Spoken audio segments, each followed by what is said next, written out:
ونعوذ بالله من شرور أنفسنا ومن سيئات أعمالنا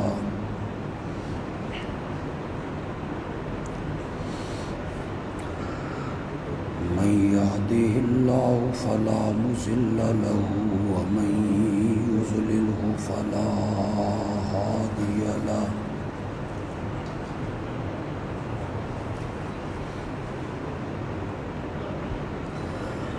وأشهد أن لا إله إلا الله وحده لا شريك له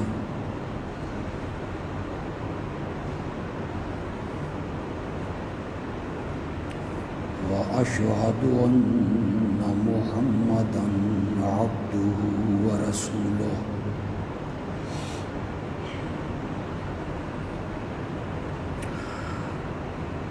أما بعد فأعوذ بالله من الشيطان الرجيم بسم الله الرحمن الرحيم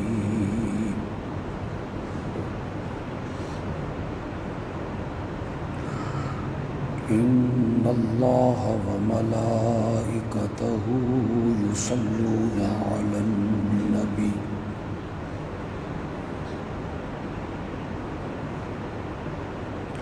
يا أيها الذين آمنوا صلوا عليه وسلموا تسليما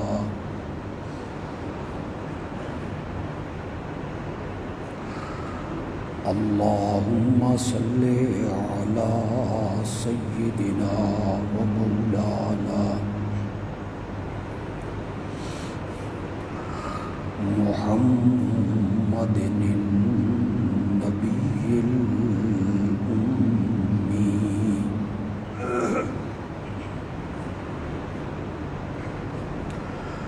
وعلى آل سيدنا ومولانا محمد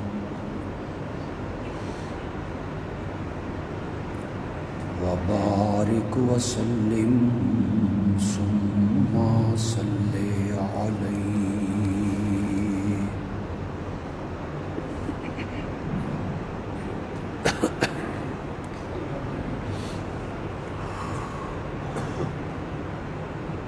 گزشتہ دو خطبوں میں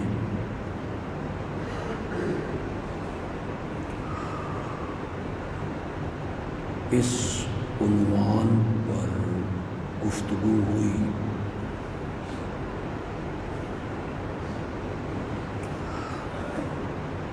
کہ والدین کی ذمہ داریوں میں سے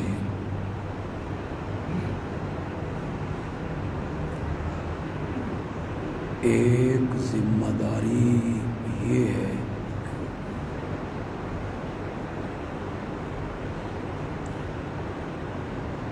کہ وہ اولاد کی صحیح نہج پر تعلیم و تربیت کریں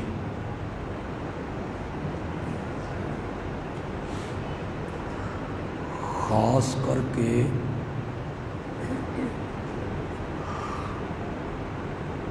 جو بیٹیاں ہیں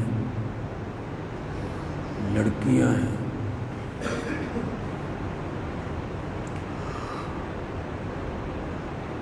اس دور میں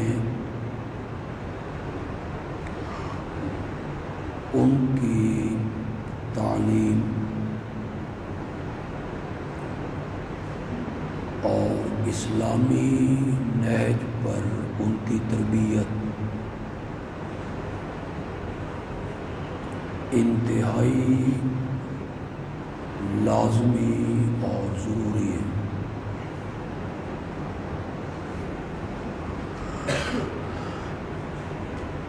مغربی تہذیب نے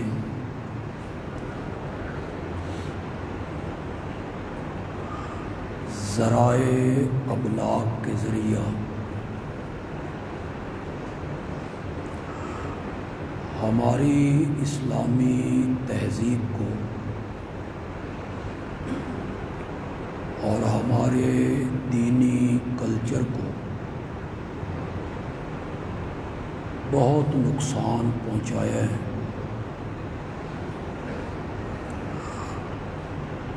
اور یہ سلسلہ اگر اسی طرح جاری رہا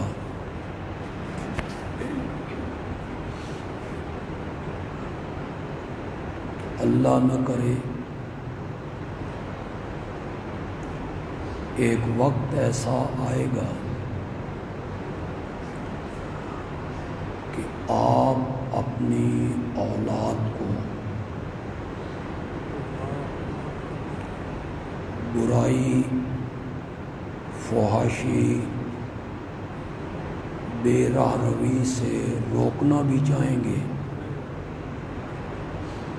تو شاید آپ اسے روک بھی نہ سکیں۔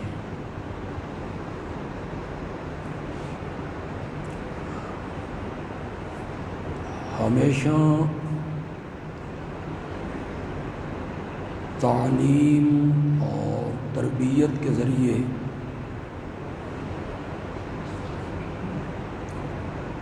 معاشرے کو بنایا بھی جا سکتا ہے اور معاشرے کو بگاڑا بھی جا سکتا ہے۔ میں نے شاید اس سے پہلے عرض کیا ہے کہ روس جب افغانستان میں داخل ہوا 1978 میں، افغانستان ایک غریب ملک تھا،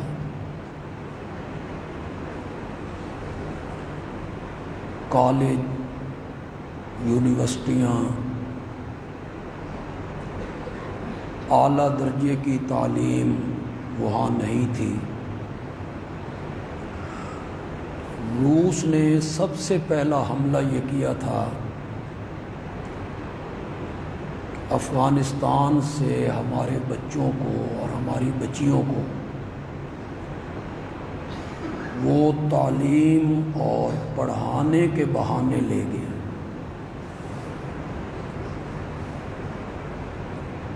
خرچ بھی ہم دیں گے، کتابیں بھی ہم دیں گے، تمہارا کچھ خرچ نہیں ہوگا، بس تم اپنا بیٹا یا بیٹی ہمارے حوالے کرو۔ لوگوں نے تعلیم کے لالچ میں اپنے بیٹے اور بیٹیاں ان کے حوالے کر، انہوں نے ان کی ذہن سازی کی۔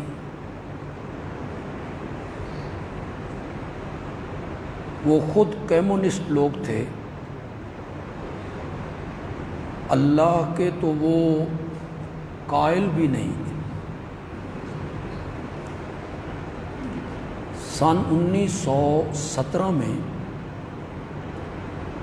روس میں یہ کمیونسٹ انقلاب آیا، انہوں نے نعرہ قوم کو دیا، زمین سے سرمایہ داروں کو اور آسمان سے اللہ کو نکال دو۔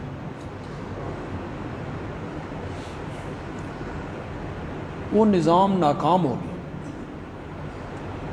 چین میں بھی ناکام ہو گیا، روس میں بھی ناکام ہو گیا۔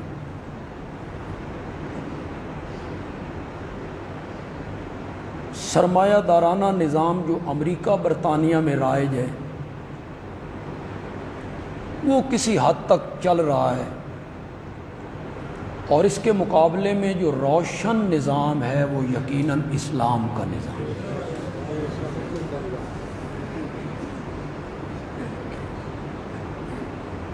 کمیونزم میں دولت کا کوئی مالک نہیں ہوتا، آپ 8 گھنٹے کام کریں اور روٹی کھائیں، سب چیزیں سرکار کی تحویل میں ہوتی ہیں، ملیں بھی، فیکٹریاں بھی، دکانیں بھی، کوئی مالک نہیں ہو۔ سرمایہ دارانہ نظام میں جو کمایا وہ اس کا مالک ہے۔ اسلام نے ان دونوں کے درمیان ایک نظام دیا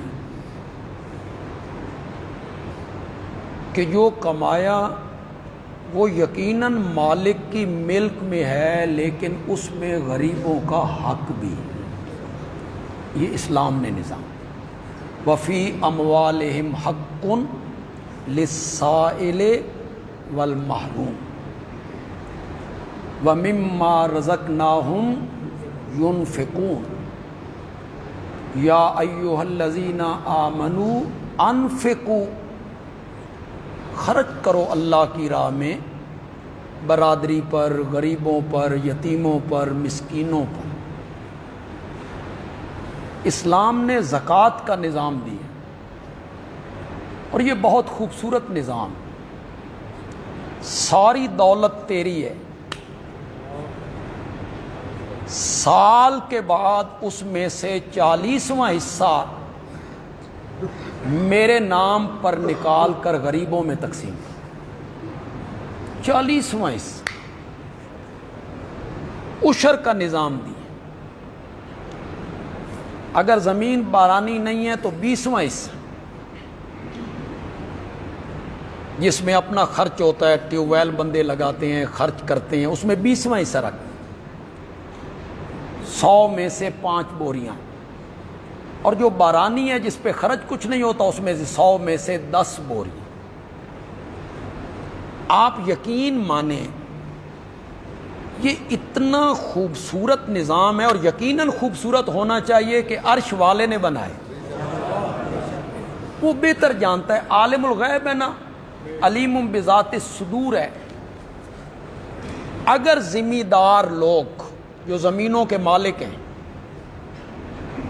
یہ صحیح عشر نکال دیں مڑ کے، تو صرف اس گاؤں میں نہیں، اس کے ارد گرد 3-4 گاؤں میں کوئی گھرانہ بھوکا نہ سو۔ یہی زکوٰۃ کا نظام ہے۔ اگر لوگ صحیح زکوٰۃ نکالیں تو کچھ مدت کے بعد شاید زکوٰۃ لینے والا بھی نظر نہ آئے، اگر صحیح نکال۔ یہ نہیں ہے 10,000 نکال دو، 20,000 نکال دو، 30,000 نکال دو، 15,000 نکال دو، نہیں۔ جب حساب کرتے ہو تو پورا حساب کرتے ہو نا، آنے تے پیسیاں دا بھی۔ جب نکالنا ہے اس میں سے حصہ بھی، وہ بھی من کے نکالو نا۔ کتنی رقم ہے، گھر میں کتنا زیور ہے، دکان میں کتنی مالیت ہے، تجارت کی جو چیزیں پڑی ہیں کتنی مالیت کی ہیں، میں نے نفع کے لیے، تجارت کے لیے جو پلاٹ، مکان، دکانیں لے رکھی ہیں، ان کی اس وقت مالیت کیا ہے، کتنا میں نے لوگوں سے قرضہ لینا ہے، پھر کتنا قرضہ دینا ہے، وہ اس میں سے نکال دو۔ مڑ کے اگر لوگ زکوٰۃ نکالیں تو شاید سرگودا میں کوئی بندہ بھوکا نہ سو، پورے شہر۔ اگر تاجر، سرمایہ دار لوگ، مال والے لوگ زکوٰۃ نکال، یہ ایک بڑا خوبصورت نظام اسلام نے دیا۔ اسلام کہتا ہے مال تیرا ہے۔ سن 1970 میں 69-70 میں وہ جو الیکشن ہوا تھا یحییٰ خان کا، اور بھٹو صاحب آ گئے تھے، تو بھٹو صاحب نے بھی یہی نعرہ دیا تھا، چین اور روس سے متاثر ہو کر روٹی، کپڑا اور مکان، انہوں نے بھی یہی نعرہ دیا، اور اسی نعرے کی وجہ سے انہوں نے قوم کو اپنے پیچھے لگایا۔ غریبوں نے کہا، اس نے کہا یہ کون ہوتے ہیں ملوں والے، فیکٹریوں والے، زمینوں والے، یہ ساری زمینیں میں تم میں بانٹ دوں گا۔ پھر جب وہ تشریف لائے تو پھر چینی ڈپوؤں پہ ملتی تھی، پتہ نہیں آپ میں سے کسی کو یاد ہے، چینی کہاں ملتی تھی؟ فی بندہ ہفتے کے بعد پائیا یا آدھ کلو. پھر لوگوں نے وہ جو کارڈ بنے ہوئے تھے کہ میرے اتنے بچے ہیں، میری اتنی بچیاں ہیں، لوگوں نے بوگس کارڈ بنائے، اپنے 12 بچے لکھ لے، فرضی. پھر وہ چیکنگ والے آتے تھے، چیکنگ والے لے کے وہ کارڈ اس بندے کو کہتے تھے ہاں تیرے 12 بچے نے، کہ ہاں، کہ نا 10. اب اس کو 12 کا تو اپنوں کا تو نام اسے آتا تھا، وہ 5 تھے یا 6 تھے یا 4 تھے، وہ جو بوگس تھے اس کا نام اسے کس طرح یاد رہ سکتا تھا؟ تو ڈپوؤں پہ چینی ملنے لگی، آٹا ملنے لگا. آپ یقین نہیں کریں گے، یہ بھینسوں کا جو کھل بنولا ہوتا ہے یہ بھی ڈپوؤں پہ ملنے لگا.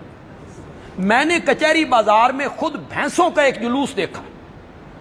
لوگوں نے بھینسیں آگے لگا رکھی تھی، ان کے سینگوں میں کتبے ٹانگ رکھے تھے، ہمیں کھل بنولا چاہیے.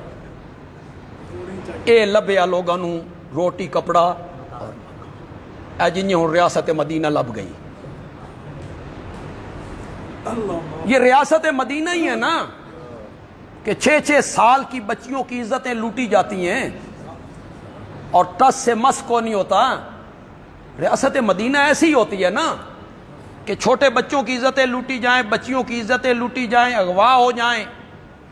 آپ کو مجھے احساس نہیں ہوگا، یہ فیس بک پہ پڑھتے رہتے ہو، بچے کی تصویر بھی آتی ہے، پھر وہ اس کا والد کہتا ہے یہ میرا 11 سال کا بچہ ہے، 3 دن سے نہیں مل رہا ہے، پتہ نہیں کہاں ہے.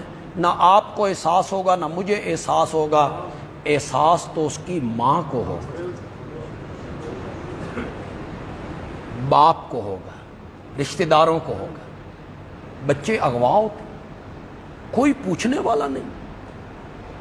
ریاست مدینہ ایسی نہیں ہوتی. ریاست مدینہ یہ ہے کہ دجلہ کی پل پر، یہ میں جو روایت پیش کر رہا ہوں یہ عام خطیب پیش نہیں کرتے، وہ فرات کے کنارے پر والی پیش کرتے ہیں. کتا بھی بھوک سے مر جائے، اللہ اکبر، قیامت کے دن عمر سے پوچھا جائے. کتنا یار ترس آتا ہے جب ہم فیس بک پہ یہ خبریں پڑھتے ہیں کہ بچوں نے عید کے لیے کپڑے مانگے اور اس باپ کے پاس کپڑے لے دینے کی ہمت نہیں تھی اور وہ برداشت بھی نہیں کر سکتا تھا اپنے بچوں کی حالت، تو وہ انہیں دریا پہ لے گیا، خود بھی چھلانگ لگا دی، بچوں کو بھی دھکا دی، اور وہاں کتا مرے. تو یہ ہے ریاست مدینہ. دجلہ کی پل پر اگر کوئی گڑھا پڑ جائے، اگر کوئی گڑھا پڑ جائے، پوری سڑک نہ اکھڑ جائے. یہ ہمارے سامنے حال دیکھ رہے ہو، یہ ٹھیکیدار بھاگ گیا، اس نے سڑک بنانے کے پیسے نہیں لیے ہوں گے، اکھاڑنے کے پیسے لیے، پائپ ڈالنے کے پیسے لیے، تو سڑک بنانے کی رقم نہیں لی ہوگی اس نے. کس کس نے درمیان میں کھایا؟ پوچھنے والا ہی کوئی نہیں، رٹی کوئی نہیں. تباہی پھر رہی ہے. وہ جو پرلی سائڈ کے بیچارے دکاندار ہیں ان کی تجارت متاثر ہو رہی ہے، کسی کی کان پہ یوں بھی. تم نے گھبرانا نہیں، گھبرانا نہیں. ہم بدل رہے ہیں، بدلا جائے گا، عنقریب بدلا جائے گا. دجلہ کی پل پر اگر کوئی گڑھا پڑ جائے اور کسی بکری کا پاؤں اس گڑھے میں آ کے ٹوٹ جائے تو کل قیامت کے دن عمر سے پوچھا جائے گا. یہاں کتنے معصوم بچے گٹروں میں گرتے ہیں، کتنے معصوم بچے گٹروں میں گر کے مر جاتے ہیں، 7 دن تک پتہ بھی نہیں چلتا کہ بچہ گیا کہاں ہے. اور وہاں بکری اور بیٹھا ہے مدینے میں، اور دجلہ عراق. یہی نظام وہ لانا چاہتے تھے کہ کوئی ملکیت نہیں، سب چیز سرکار کی ہے، کماؤ روٹی کھاؤ، سب ایک جیسے ہو جاؤ. ہم نے کہا اگر ملکیت نہیں ہے تو قرآن نے وراثت کا قانون کیوں بنایا؟ اگر ملکیت ہی کوئی نہیں تو قرآن نے یہ قانون کیوں بنایا کہ مرنے والے کی وراثت کیا ہوگی؟ معلوم ہوتا ہے ملکیت تو ہے، جو کمایا اس کا وہ مالک ہے، لیکن اس پر وہ سانپ بن کے مت بیٹھے کہ جو میں نے کمایا ہے یہ میرا ہے، اس میں کوئی کسی کا حق نہیں ہے. نہیں، اس میں 40واں حصہ زکوٰۃ کا بھی ہے، ذمہ دار ہے تو عشر بھی ہے، پھر اس پر فطرانہ بھی ہے، پھر اس پر قربانی بھی ہے، اور پھر اس پر نفلی صدقات بھی ہیں کہ وہ نفلی طور پر بھی رب کے راستے میں کیا کرے؟ خیرات کرے. یہ اسلام نے نظام دی. بات دور نکل گئی تو روس نے افغانستان سے بچے لیے، ان کا ذہن بدلنے کا، ان کو ہم تعلیم دیں گے. وہ تو کمیونسٹ تھے، سوشلسٹ تھے، وہ تو حیوانوں کی طرح ہیں، وہ تو حیوان ہیں، جانور ہیں. آپ جائیں برطانیہ میں اور یہ مغربی تہذیب میں جا کے دیکھیں، وہ جو لڑکیاں اور لڑکے اکٹھے پارکوں میں پھرتے ہیں اور ننگے پھرتے ہیں، انسانوں کا کام ہے؟ جانور ہیں. یہ تو بے حیا لوگ ہیں، انہیں شرم نہیں، حیا نہیں. لڑکے لڑکیاں اکٹھے نیم برہنہ، بلکہ بعض اوقات بالکل برہنہ. مجھے برطانیہ جانے والے ایک عالم نے بتایا کہ میں خود جس مکان میں رہتا تھا اس سے اترا تو گلی کے ایک کونے میں نے زنا ہوتے ہوئے خود دیکھا. گلی کے کونے پہ سرعام. یہ تہذیب، یہ تعلیم، یہ تمدن، یہ اخلاق، یہ عادات کہیں ہمارے اندر داخل نہ ہو جائیں. آہستہ آہستہ ہمارے کلچر کو بدلا جا رہا ہے، ہماری تہذیب کو بدلا جا رہا ہے، ہماری تعلیم کو بدلا جا رہا ہے. کیا کہا ہے ملالہ نے؟ اس طرح بدلتے ہیں. اس نے کہا نکاح کی کیا ضرورت ہے؟ مرد عورت راضی ہوں، اکٹھے رہیں، جب چاہیں الگ ہو جائیں. یہ اسلام کی تہذیب نہیں ہے، یہ مغربی تہذیب ہے. انشاءاللہ ہم اور ہماری آنے والی نسلیں خون کے آخری قطرے تک اس اسلامی تہذیب کا دفاع کریں گی انشاءاللہ. کہ یہ بے حیائی اور یہ بد تہذیبی کہ نکاح کی ضرورت نہیں ہے. نکاح خود قرآن نے اس کا حکم دیا ہے. کئی جگہوں پہ قرآن نے کہا نکاح من سنتی. لیکن انہیں کیا ہے؟ یہ نبی پاک کو کیا سمجھتے ہیں؟ ان کی نگاہوں میں نبوت کی کیا قدر ہے؟ ان کے ذہن بدلے گئے. کیوں بھائی؟ یہ جو غزہ کی پٹی پر اور فلسطین میں جو کچھ عورتوں کے ساتھ، معصوم بچیوں کے ساتھ ہوا، وہ بچیوں کی تقریریں آپ نے سنی، وہ معصوم بچوں کے بیان آپ نے سنے، اس روتی ہوئی بچی کو آپ نے سنا. بولی ہے ملالہ کہیں؟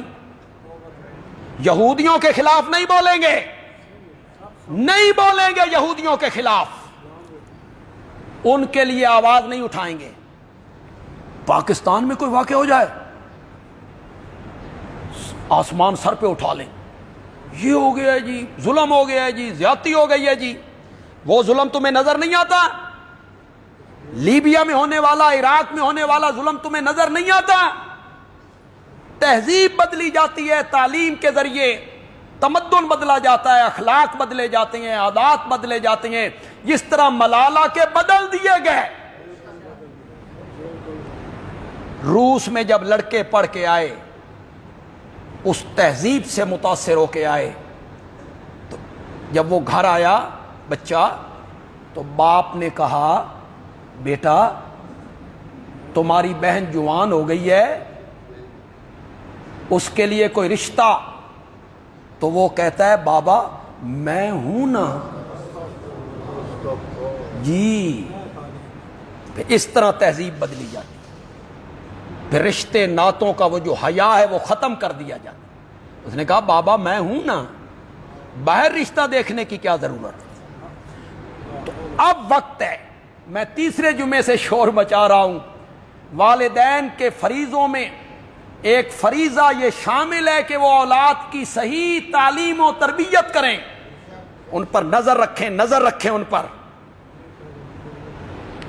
14 15 16 سال کی عمر بڑی دیوانگی کی عمر ہوتی، سمجھ نہیں ہوتی، دھوپ چھاؤں کا پتہ نہیں ہوتا، نفع نقصان کا پتہ نہیں ہوتا. یہ بہت ضرورت ہے ان سالوں میں ان پر نظر رکھنے کی، بچیوں پر بھی اور بچوں پر. دیکھیں یہ رات کو کس وقت گھر آتے ہیں، ان کی سوسائٹی کیا ہے، ان کے دوست کس کیٹیگری کے لوگ ہیں، ان کی اٹھک بیٹھک کیا ہے. بلکہ میں تو سمجھتا ہوں کہ یہ اٹھک بیٹھک ختم کر دینی چاہیے. اگر آپ بچانا چاہتے ہیں اپنی عزتوں کو، اپنے ناموس کو، بچوں کی صحیح تربیت کرنا چاہتے ہیں تو انہیں مصروف رکھیں، گھر میں تعلیم و تربیت میں مصروف رکھیں. ورنہ کہیں یہ حالات اللہ نہ کرے وہ تہذیب ہمارے اندر ہے. ہمارا سرگودا ذرا پینڈو جیا شہر ہے، لاہور، کراچی، اسلام آباد ذرا ایڈوانس شہر ہیں، ان میں ذرا زیادہ بڑا شوق ہے نئی تہذیب کا. تو گرمیوں میں ہم دیکھتے ہیں کہ وہاں کے نوجوان انہوں نے کچھے پہن رکھے، آدھی ران ننگی ہے، وہ کچھے پہن کر گلیوں میں بازاروں میں پھر رہے ہیں، اور خدا گواہ انہیں ذرا بر حیا نہیں. میں کبھی کبھی سوچتا ہوں ان کی گھر میں بہنیں نہیں ہیں، یہ اپنی بہنوں کے پاس اسی طرح جاتے ہیں. کبھی کبھی ہم انٹرچینج پہ جو قیام طعام ہے اس پہ کبھی رکتے ہیں، تو پھر ہم کچھ لڑکیاں جو کاروں سے اترتی ہیں، بندہ حیران ہو جاتا ہے کہ یہ بھی سیدہ فاطمہ کا نام لینے والی، یہ کلمہ پڑھنے والی عورتیں ہیں، یہ دین کا نام لینے والی عورتیں ہیں کہ ہمارا مذہب اسلام ہے. بندہ حیران ہوتا ہے، ان کی چال ڈھال کپڑے دیکھ کر بندہ حیران ہو جاتا. سوچتے ہیں کہ جو ساتھ پھر رہے ہیں ان کے شوہر ہوگا، باپ ہوگا، بھائی ہوگا، لیکن جب رزق حرام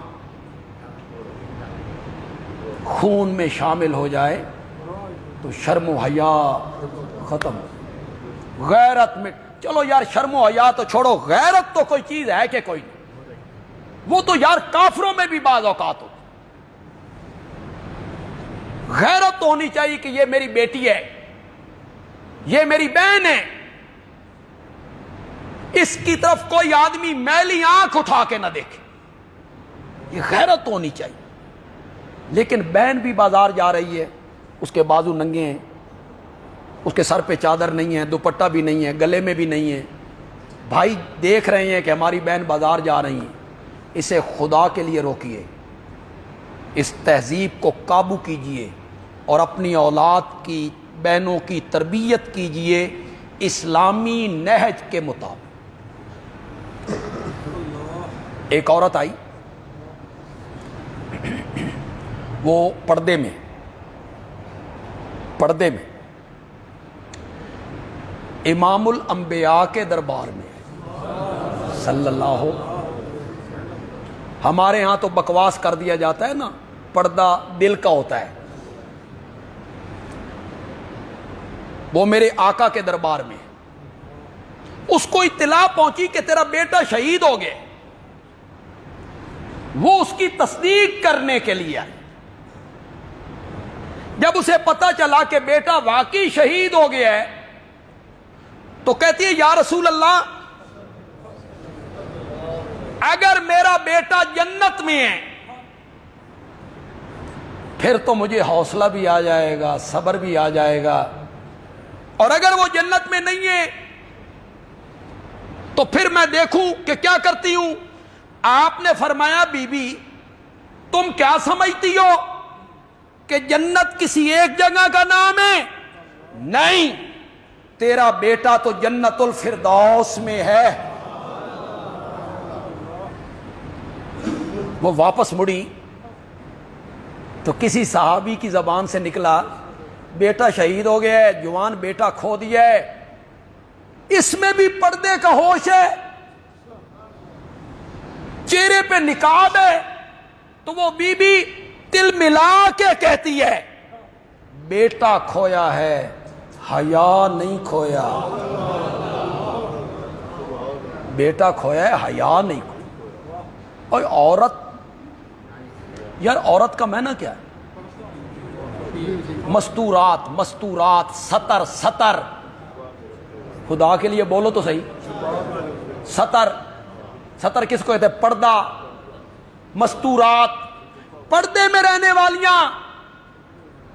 تم تو ہو گئی ہو مکشوفات، پردے تم نے اتار دیے۔ تمہیں عورتیں کون کہے؟ تمہیں کہیں کہ یہ عورتیں ہیں؟ عورت وہ ہوتی ہے جو پردے میں ہو۔ حضرت موسیٰ علیہ السلام ان بچیوں کو پانی نکال کے دیتے ہیں، وہ بچیاں گھر پہنچیں، آ گیا ذہن میں کہ کوئی نہیں؟ اب سارا واقعہ میں کیا کیا بیان کروں۔ بابا نے کہا بیٹیو آج جلدی آ گئی ہو۔ انہوں نے کہا بابا پہلے تو ہم سب سے آخر میں بچہ کھچا پانی پلاتی تھیں اپنے جانوروں کو، آج ایک جوان آیا ہے، اس نے سب کو پیچھے ہٹایا، ڈول نکالا، ہمیں کہا پانی پلاؤ۔ حضرت شعیب تھے، کہنے لگے اس کو بلا کے لاؤ، میں اس کی مزدوری چکا دے ماں۔ کیا بات ہے جی، مزہ ہی آ گیا، میں اس کی مزدوری چکاؤں۔ یہ لڑکی حضرت موسیٰ علیہ السلام کو لینے کے لیے اس کنویں کے پاس پہنچی۔ حضرت موسیٰ ڈول نکال کے پانی پلا کے ایک درخت کے سائے کے نیچے جا کے بیٹھ کے کہتے ہیں ربے انی لما انزلت الی من خیر فقیر۔ ذرا فقیرن کا لفظ تو بولو یار، کون کہہ رہا ہے؟ ابھی نبی بنا تو نہیں، لیکن کچھ سالوں کے بعد اس کے سر پہ صرف نبوت کا تاج نہیں آنا، صاحب کتاب اور صاحب شریعت نبی بننا ہے، تورات ملنی ہے اسے، اور رب نے، اللہ اکبر، رب نے اس سے بلا واسطہ جبریل گفتگو بھی کرنی ہے۔ کتنا مقام ہوگا؟ وہ کیا کہتے ہیں؟ ہاں نبی کا داماد بھی ہے، وہ کیا کہتے ہیں؟ مولا میں داتا ہوں، بولو تو صحیح یار ذرا، مولا میں داتا ہوں۔ تم نے کہانیاں بنائی ہیں، چھپر پھاڑ کے دیتے ہیں، جھولیاں بھرتے ہیں، انہوں نے انہیں پڑھا رکھا ہے چھو کر دیاں تے اڑا کے رکھ دینے ہیں۔ واہ تواڈی چھوچ اتنا اثر۔ یہاں اللہ کا بننے والا پیغمبر کہتا ہے مولا اس وقت تو جو کچھ بھی مجھے عطا کر دینا، فقیرن، میں کیا ہوں؟ میں تو مانگت ہوں، فقیر ہوں، فقیر۔ انہوں نے کیا دینا ہے؟ انہیں مرید دیتے ہیں۔ کیوں بھائی؟ یہ نذرانے کون دیتا ہے؟ مرید۔ کپڑے مرید، گڈیاں مرید، کھانے کا سامان مرید، مشکل کشا کون ہویا؟ پہلے فیصلہ کرو مشکل کشا ہے کون؟ ان پیروں کی مشکلیں حل کرنے والا کون ہے؟ تو مشکل کشا تو مرید. جب ہم پیروں کی بات کرتے ہیں نا، نیک پیروں کی ہم بات نہیں کرتے، جو ولی اللہ ہوتے ہیں، اللہ کے نیک بندے. نہ وہ دربار بناتے ہیں، نہ خانقاہیں بناتے ہیں، نہ مریدوں کو پیچھے لگاتے ہیں، نہ وہ کوئی سالانہ اجتماع کرتے ہیں، نہیں، نہ وہ مریدوں کی جیب پر نظر رکھتے ہیں. اللہ لوگ ہوتے ہیں، وہ نیک بندے ہوتے ہیں. یہ جن کی ہم بات کرتے ہیں، یہ دن میں مرید کی دولت اور رات میں عورت. انہیں کون کہے پیر؟ جو لوگوں کی عزتوں سے کھیلتی ہیں، مریدنیوں سے مٹھیاں بھرواتی ہیں، پردے کا اہتمام نہیں کرتے، اور جب پردے کا کہا جاتا ہے تو کہتا ہے پیر تے ماں پیو ہوندا. واہ، پیر تو ماں باپ ہوتے ہیں، ماں باپ سے کیسا پردہ؟ تے پھر کدی کدی مرید نو بھی اپنی ماں کو جانا چاہیے کہ نہیں جانا چاہیے؟ مرید بھی پھر تمہارے گھروں میں جائیں نا، اما جی کی حال ہے تہاڈا؟ صرف تم باپ ہو، پھر ان کو اولاد کیوں نہیں مانتے ہو؟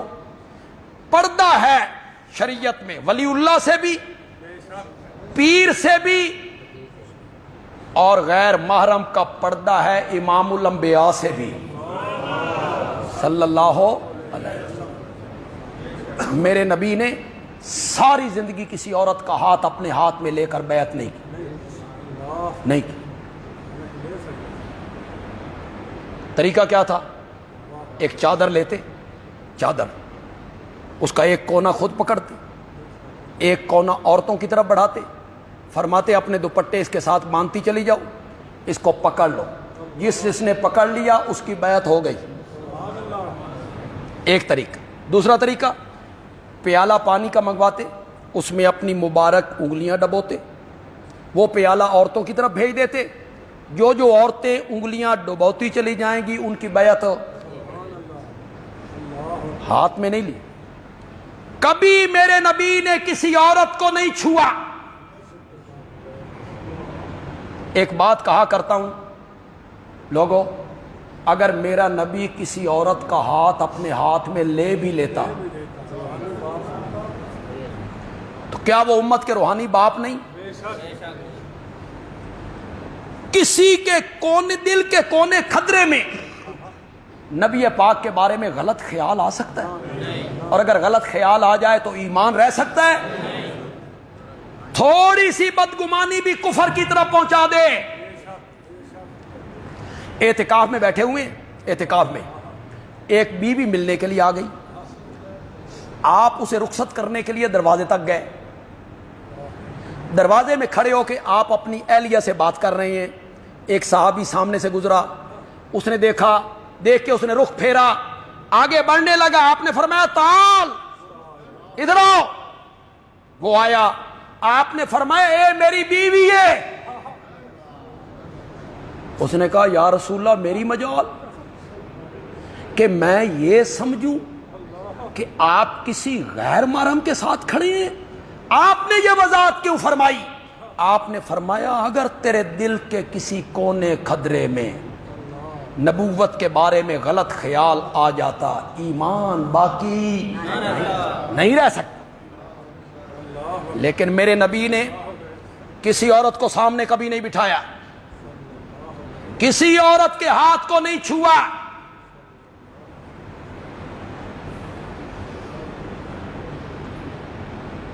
تو حضرت موسیٰ علیہ السلام کیا کہتے ہیں؟ مولا جو کچھ بھی تو بھیج دے نا، انی فقیر، میں کیا ہوں؟ فقیر ہوں، محتاج ہوں.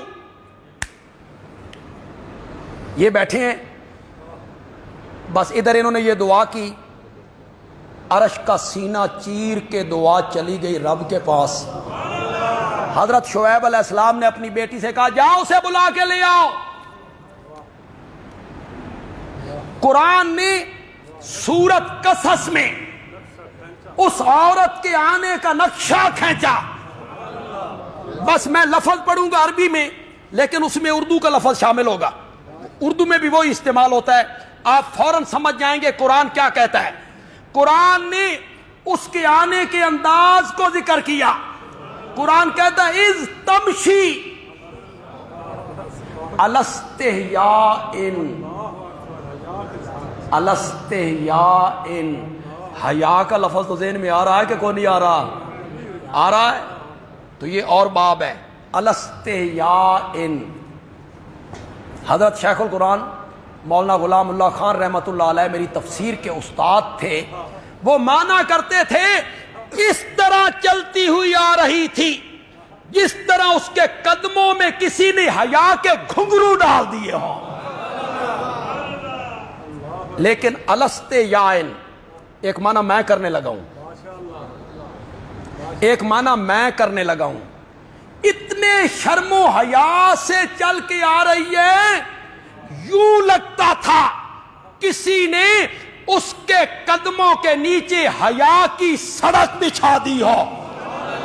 اس تمشی الستحیاء، یہ ہے عورت کی چال، اس کو کہتے ہیں عورت کی چال. اس تمشی الستحیاء، وہ ایسے چلے لگے اس کے قدموں کے نیچے کسی نے حیا کی سڑک بچھا دی.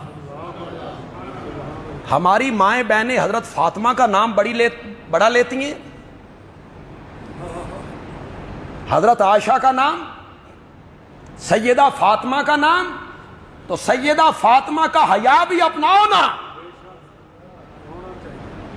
ان کی شرم حیا وہ بھی تو اپناؤ نا. آپ کو پتہ ہے کہ حضرت فاطمہ رضی اللہ تعالی عنہا جب بیمار ہوئی نبی پاک کے انتقال کے صرف 6 مہینے بعد، تو ان کی تیمارداری کرنے والی جو خاتون تھیں وہ حضرت سیدنا صدیق اکبر کی اہلیہ تھی، اسماء. کیا نام تھا ان کا؟ ایک حضرت ابوبکر کی بیٹی ہیں، ان کا نام بھی اسماء ہے. یہ اہلیہ ہے، ان کا نام بھی اسماء. یہ حضرت عائشہ کی والدہ نہیں ہے، حضرت عائشہ کی والدہ ہیں ام رومان، ان کا نام ہے ام رومان. ام رومان کے بارے میں میرے آقا نے فرمایا تھا اگر کسی نے جنت کی حور دیکھنی ہو تو عائشہ کی ماں کو دیکھے. تو لوگ اس کا معنی کرتے ہیں حسن و جمال میں، عام لوگوں نے یہی معنی کیا ہے، حسن، جمال، خوبصورتی. نبی پاک نے جنت کی حور کے ساتھ خوبصورتی اور حسن میں تشبیہ دی. میرے نبی کی ساس ہیں. میں کہتا ہوں نہیں، نبوت کی نظر اتنی کمزور نظر نہیں ہوتی. یہ ام رومان کو جنت کی حوروں کے ساتھ جو تشبیہ دی، یہ عفت و پاک دامنی اور حیا میں تشبیہ دی ہے. جس طرح جنت کی حوریں باحیا اور عفت مآب ہوتی ہیں، عائشہ کی ماں بھی ایسے ہی ہے. تو حضرت فاطمہ کی تیمارداری کرنے والی جو خاتون ہیں وہ خلیفہ وقت کی اہلیہ ہیں، خاتون اول، اور حقیقی معنی میں وہ خاتون اول ہے کہ خلیفہ بلا فصل وہ سیدنا صدیق اکبر ہیں، وہ ان کی اہلیہ ہیں. انہی کے بطن سے حضرت سیدنا صدیق اکبر کا ایک بیٹا پیدا ہوا جس کا نام انہوں نے محمد رکھا. کیا رکھا؟ محمد. بعد میں تاریخ میں وہ بڑا مشہور ہوا. حضرت عثمان کے دور میں اس کا کردار کچھ سامنے آیا تو لوگ کہتے ہیں یہ سیدنا صدیق اکبر کا بیٹا ہے. انہیں اتنا پتہ نہیں ہے پاگلوں کو کہ حضرت سیدنا صدیق اکبر کی وفات کے بعد حضرت اسماء جو حضرت ابوبکر کی اہلیہ تھیں، انہوں نے حضرت علی سے شادی کی تھی. جی، حضرت اسماء نے پھر شادی کس سے کی؟ حضرت علی سے. اور یہ محمد کس کی گود میں پلا؟ حضرت ابوبکر کے انتقال کے وقت تو اس کی عمر 1.5 سال تھی، 1.5 سال کا بچہ تھا. پرورش اس کی حضرت علی کی گود میں ہوئی ہے. تو حضرت اسماء تیمارداری کرنے والی ہیں، تو قریب بیٹھی ہوئی ہیں، تو حضرت فاطمہ رونے لگ گئیں، مغموم ہو گئیں. پوچھا کیا بات ہے بی بی؟ تو وہ فرمانے لگیں کہ میرا جب جنازہ اٹھے گا تو جنازے پہ جو کپڑا میرے جسم پہ ڈالا جائے گا، میں نہیں چاہتی کہ میرے کفن پہ بھی کسی غیر محرم کی نظر پڑ جائے. اللہ اکبر، اللہ اکبر. تو میں پریشان ہوں. حضرت اسماء کہنے لگی اس میں پریشان ہونے کی کیا ضرورت ہے، میں نے حبشے میں ایک طریقہ دیکھا ہے، وہ عورتوں کا جنازہ جب اٹھاتی ہیں نا حبشے کے لوگ، تو وہ مجھے پسند آیا ہے، آپ کے جنازے پہ بھی وہی طریقہ اپنائیں گے. کیا کہ چاروں پایوں پہ ایک ایک فٹ یا 1.5 فٹ کی لکڑیاں کھڑی کر دی جائیں گی چاروں پایوں پر، اور بڑی چادر اس کے اوپر ڈالی جائے گی، آپ کا جسم اس کے اندر ہوگا. تو روایات میں آتا ہے حضرت فاطمہ نے یہ سنا اور مسکرا پڑی، مسکرا پڑی. تو وہ حیا آپ دیکھیں، عفت دیکھیں عورت کی حیا آپ دیکھیں کہ وہ چاہتی ہیں کہ میرے بدن، میرے جسم پر روح نکلنے کے بعد بھی میرے کفن پہ کسی غیر محرم کی نظر نہیں پڑنی. اللہ ہماری مستورات کو بھی یہی حیا عطا فرمائے. اس حد تک تو نہیں پہنچ سکتی ہیں لیکن کم از کم پردے کی توفیق تو ہو نا. تو ہم نے دیکھا کہ نوجوان ہیں، انہیں کچھے پہن رکھے، ان کی آدھی ران ننگی ہے. بعض تو اتنے برے لگتے ہیں، پتہ ان کے دوست بھی انہوں نہیں سمجھاتے بھی تو ڈنگرار کی باہر نکل آئے، کھوتا جیا لگ رہے ہیں تو. تو ایک جملہ کہنے لگا ہوں، کتنے لوگ اس کو سمجھیں گے. مزہ یہ ہے کہ میں تفصیل میں نہ جاؤں اور جملہ کہوں اور آپ سمجھ جائیں، سمجھ جاؤ گے اور سمجھو گے کہ کوئی نہیں. میں نے کہا نبی پاک کے کہنے پر ٹخنے ننگے نہیں کیے اور انگریز کے کہنے پہ اپنے گھٹنے بھی ننگے کر دیے. تجھے کون کہے گا کہ تو نبی پاک کا محب ہے یا نبی پاک کے ساتھ تیرا تعلق ہے؟ ٹخنے ڈھانپنے کی بات آتی ہے تو مذاق بنانے لگ جاتا ہے.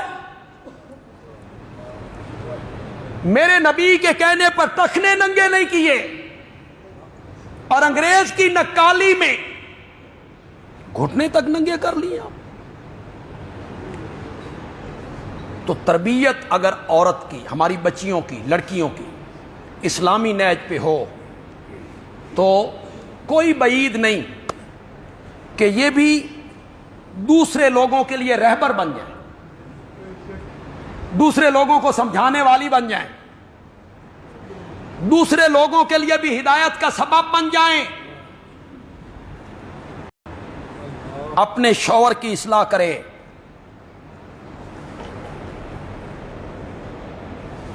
عورت جب ضد کرتی ہے تو اپنی بات شوہر سے نہیں منوا لیتی، خاص کر جب بچے ہو جائیں اور شوہر بھی یہ سوچنے پہ مجبور ہے بچے ہیں، چھوٹے چھوٹے بچے ہیں، یہ مطالبہ کر رہی ہے اگر اس کو فارغ کروں تو بچے کہاں جائیں گے، تو مجبوراً وہ اس کی خواہش کیا کرتا ہے، مجھے زیور چاہیے، مجھے کنگن چاہیے، مجھے انگوٹھی چاہیے، مجھے ہار چاہیے. ویسے تو اگر ایک من سونا بھی عورت نے گلے چ لٹکا دو نا تو اس نے بھی چک لے. جتنا بوجھ آپ لاتے چلے جائیں یہ سونے والا بوجھ برداشت کر، اور بھی ہو اور بھی ہو، یہ بھی ہو یہ بھی ہو. ایک عورت میرے آقا کی خدمت میں آئی تو اس کی چھوٹی سی بچی تھی، اس کے باؤں میں کنگن تھے. آپ نے فرمایا زکوٰۃ دیتی ہو؟ اس نے کہا نہیں. آپ نے فرمایا پھر پسند کرتی ہو کہ تیری باہوں میں کل قیامت کے دن آگ کے کنگن پہنا دیے. تو عورت ضد کر جائے تو اپنی بات شوہر سے منوا لے. اور اگر وہ اسلامی نہج پہ ضد کر جائے تو نہیں منوا سکے گی. مثلا وہ کہے تو نماز نہیں پڑھنی، میں روٹی پکا کے نہیں دینی، ہوں تھوڑے خلاف گل آ گئی، ہوں تو بالکل چپ کر گئے.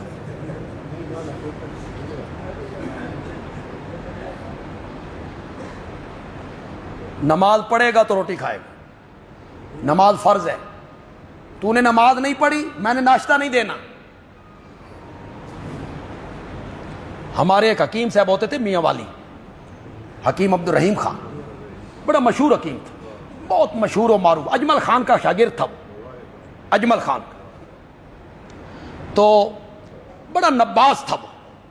اس کے پاس ایک دن میں تقریباً 500-600 مریض ہوتے. وہ صبح سے دیکھنے لگتا تھا، مغرب تک دیکھتا رہتا، درمیان میں صرف نماز کے لیے اٹھتا تھا. خود وہ کروڑوں پتی تھا، زمینیں، جائیدادیں، میاں والی میں کئی دکانیں. وہ صرف خدمت خلق کے لیے یہ کام کرتا تھا بڑا مواحد، بڑا مواحد. قرآن اس کے پاس پڑا ہوتا تھا، قرآن. تو اس کا طریقہ کار یہ تھا، چارپائی پہ بیٹھتا تھا، سامنے ایک لین صف بچھی ہوتی تھی، اس پر لین ہوتی تھی مریضوں کی. 600 مریض، 500 مریض آ جائیں بھائی داڑھیوں والے پہلے. یہ جنہوں نے سنت رسول رکھی ہوئی ہے ان کے لیے رعایت ہے، وہ پہلے ہیں. تو جب وہ بیٹھ جاتے تھے سارے لوگ، عورتیں جب ان کی باری آتی تھی تو عورتیں، تو وہ کہتا تھا میں ہر ایک کی نبض دیکھوں گا، مرض بتاؤں گا، پرہیز بھی بتاؤں گا کہ پرہیز کیا کرنا، لیکن ایک پرہیز سب مریضوں کے لیے، اور وہ یہ کہ بے نماز کے ہاتھ کی پکی ہوئی روٹی نہیں کھانی. جو نماز نہیں پڑھتی عورت، اس کے ہاتھ کی روٹی نہیں کھانی. یہ سب کے لیے پرہیز. اے ہوں تواڈے حق کے تو آپ بھی عورتوں کو کہیں، انہیں تلقین کریں. اور عورتیں جو، آپ عورتوں کو میری یہ بات بتائیں، آپ نے بتانی تو کوئی نہیں. اگر عورت ضد کر جائے کہ میں کھانا تب دوں گی جب تم نماز پڑھو گی، نہیں تو نہیں. تم رب دی گل نہیں مندا، میں تیری کیوں مننا؟ تیرا منہ سونا. اطیع اللہ و اطیع الرسول. جس رب نے خامد کی فرما برداری کرنے کا حکم دیا ہے، اسی رب نے اپنی اور اپنے رسول کی فرما برداری کا بھی حکم. تو رب دی اطاعت نہیں کردا، تیرا منہ سونا میں تیری اطاعت کراں. تسی ناراض تے نہیں ہو گئے میں عورتوں نو بغاوت اکسا چھڈے؟ تو رب کے رسول کی اطاعت نہیں کرتا، تو دین کی بات نہیں مانتا، میں تیری بات کیوں مانوں؟ میں تیری بات تب مانوں گی جب تو اللہ اور اللہ کے رسول کی مانے گی. تو عورتیں اگر صحیح ہو جائیں، ان کی اصلاح ہو جائے، دینی نہج پر ان کی تربیت ہو جائے، اسلامی تعلیم ان میں کچھ آ جائے، تو وہ نیک بنے، نمازی بنے، تو ان کی گود میں پلنے والی اولاد بھی نیک ہوگی اور وہ شوہر کی حالت کو بھی بدل سکتی. بس ایک واقعہ بیان کروں گا، اگرچہ وقت تھوڑا ہے لیکن تھوڑا سا ٹچ دوں گا اس واقعہ کو.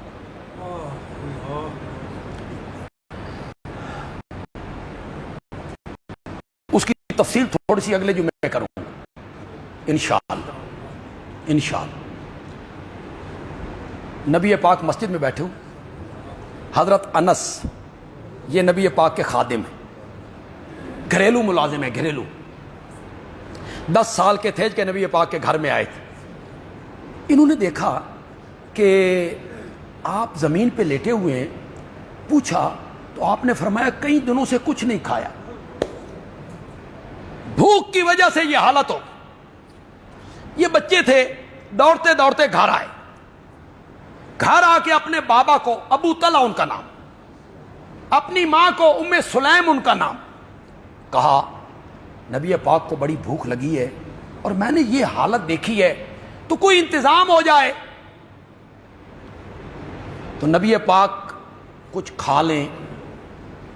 تو ابو طلحہ کہنے لگے کہ یہ بکری کا بچہ ہے, اسے میں ذبح کرتا ہوں, اس کا تھوڑا سا سالن پکاتے ہیں, اور کچھ گھر میں آٹا رکھا ہوا ہے, اس کی روٹیاں بنا لیں, اور آپ کو بلائیں, 4-5 بندے تو آپ کے ساتھ بھی ہوں گے, تو بلا لیا جائے.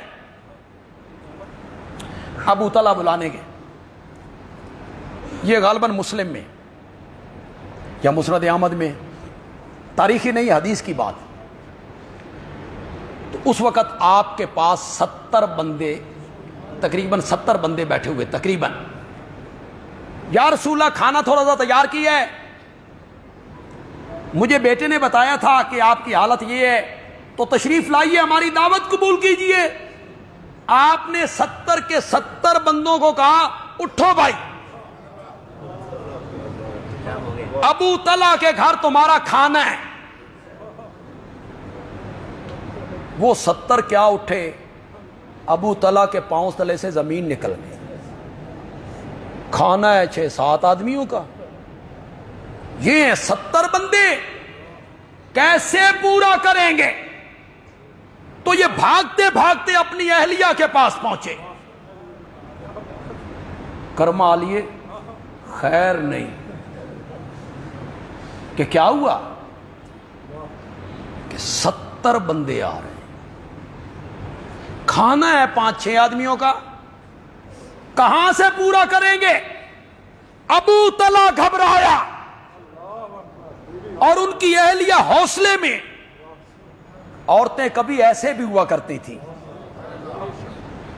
بیوی حوصلے میں کہتی ہیں 70 کی دعوت تو نے کی ہے,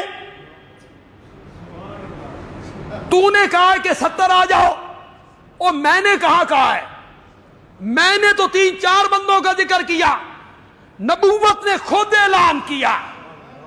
کہتی ہے 4 بندوں کا انتظام تو کر, باقیوں کا نبوت جانے. جب تو نے دعوت ہی نہیں کی تو تجھے کیا فکر پڑی؟ جنہوں نے دعوت کی ہے وہ جانے. تشریف لائے. یا رسول اللہ کھانا تھوڑا ہے, بندے زیادہ ہیں. آپ نے فرمایا روٹیوں کا چورا کرو, اس میں کچھ شوربہ ڈالو, گھی ڈالو, اور اسے ڈھانپ دو. ڈھانپ دیا گیا. 10 بندوں کو آپ نے کھانا کھلانا شروع کیا. 70 بندے کھانا کھا کے اٹھ گئے. ابو طلحہ کہتے ہیں ہم نے کپڑا ہٹایا تو کھانا اسی طرح موجود تھا. یہ میرے نبی کا معجزہ ہے, یہ میرے نبی کا. اس سے کوئی استدلال نہ کرے کہ رزق کو بڑھانا یہ نبی پاک کے قبضے میں, اختیار میں, جب چاہیں رزق بڑھا دیں, جس کو چاہیں روزی دے دیں. یہ لوگ معجزے بیان کر کے جو عقائد خراب کرتے ہیں نا لوگوں کے, بیان کرتے ہو معجزہ, ثابت کرتے ہو اختیار. دونوں آنکھیں کھلی رکھو, صحیح اسلام کو پہچانو. میں تمہیں ذرا دوسرا رخ بھی دکھانے لگا ہوں, پھر فیصلہ کرنا. کیا تم نے نہیں سنا کہ نبوت کے گھر میں ازواج مطہرات کے چولہوں میں 1 مہینے تک آگ نہیں جلتی, کچھ نہیں ہوتا تھا. چند کھجوریں, دودھ کا 1 پیالہ جس سے گزارا ہوتا تھا, مہینہ آگ نہیں جلتی تھی. جو لوگ اس واقعہ کو دلیل بنا کر یہ ثابت کرتے ہیں کہ رزق کا بڑھانا, روزی کا دینا نبی پاک کے قبضے میں ہے, وہ ہماری پریشانی کو دور کریں. رزق کا بڑھانا نبی پاک کی اختیار اور قبضے میں تھا. 1 مہینہ بیویوں کے پیٹ میں لقمہ نہیں پہنچتا تھا. میری جرت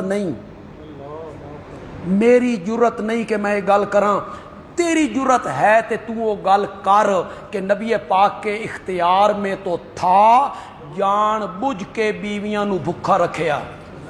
تو کہہ، میں نہیں کہہ سکتا. میں تو اس تصور کو بھی ناجائز سمجھتا ہوں، میں اس تصور کو بھی ناجائز سمجھتا ہوں. جب آپ کے چولہے میں آگ نہیں جلتی تھی وہی تھی حقیقت، اور یہ 6 بندوں کا کھانا 70 بندوں پہ پورا ہو جانا یہ میرے نبی کا معجزہ تھا. وہاں ہاتھ میرے نبی کا تھا، مرضی اور اختیار عرش والے کا تھا. یہی لوگوں کو سمجھ نہیں آ رہا ہے. وہ معجزے بیان کرتی ہیں، اختیار ثابت کرتے ہیں. اور معجزہ اور چیز ہے، معجزہ اور چیز ہے، اختیار اور چیز. اختیار